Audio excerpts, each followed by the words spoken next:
You couldn't tell me what you spent last month. Not even close. Most people can't. Not the total, not the categories, not what's automatically leaving their account every single week without a second thought. Studies on this keep landing on the same result. Most adults underestimate their own monthly spending by a wide margin, and almost none of them know it until they actually sit down and check. GORP couldn't either. So the elder auditor sat him down and made him find out. Here's what a financial audit actually is. Not a punishment. Just an honest count of every coin that moves, in either direction, for one full month. Step 1. Gather everything.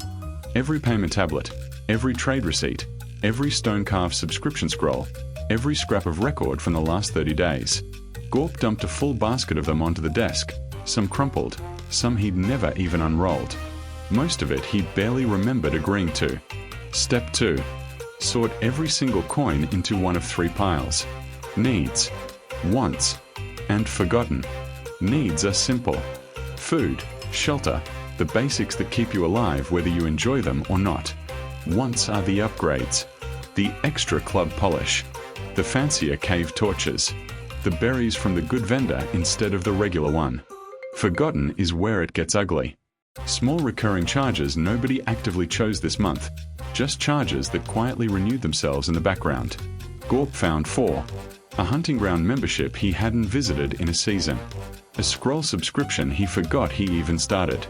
2 separate rock polishing services doing the exact same job, both still running. This is the single most common leak in any household spending. Small, recurring, forgotten.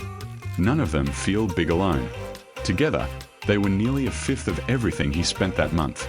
Step 3. Add up the total. All 3 piles, one number. GORP guessed his monthly total would be small. The real number was nearly double his guess. Not because he'd done anything reckless. Just because nobody adds it up in their head accurately. Nobody ever does. That gap between what you think you spend and what you actually spend, that gap is the entire reason audits exist in the first place. Step 4. Compare the total against what actually comes in. Not what you earn on paper.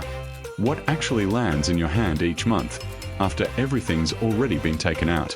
If spending is lower than income, you have room, and you can decide what to do with it on purpose.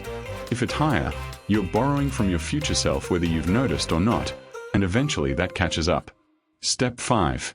This is the part almost everyone skips. Calculate your net worth. Everything you own, minus everything you owe. Not your monthly spending. Your actual position. The coins in your jar, the value of what you hold, minus every boulder of debt sitting outside your cave. This number, not your income, not your job title, is the real scoreboard. 2 people earning the exact same wage can have completely different net worth, depending entirely on what they kept versus what they let leak out. GORP hadn't calculated his in years. Once he actually did the math, the picture looked completely different from what his monthly spending alone had suggested. Step 6. Set one target. Not 10 targets, 1. GORP picked his forgotten subscriptions first, since cutting those cost him nothing he'd actually miss day to day. That single fix recovered almost a fifth of his monthly spending, instantly, without changing a single meal or a single hunt. The auditor running this whole audit had never run one on himself. His own ledger, when GORP finally flipped it around, was worse. A statue he'd never once mentioned owning. Charges even he couldn't fully explain. The lesson isn't that GORP was careless. It's that almost nobody actually does this, expert or not, until they're forced to sit down and look directly at it. An audit doesn't require becoming a different person.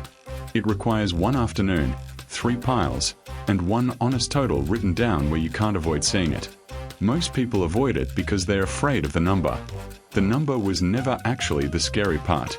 Not knowing it was. GORP knows his now.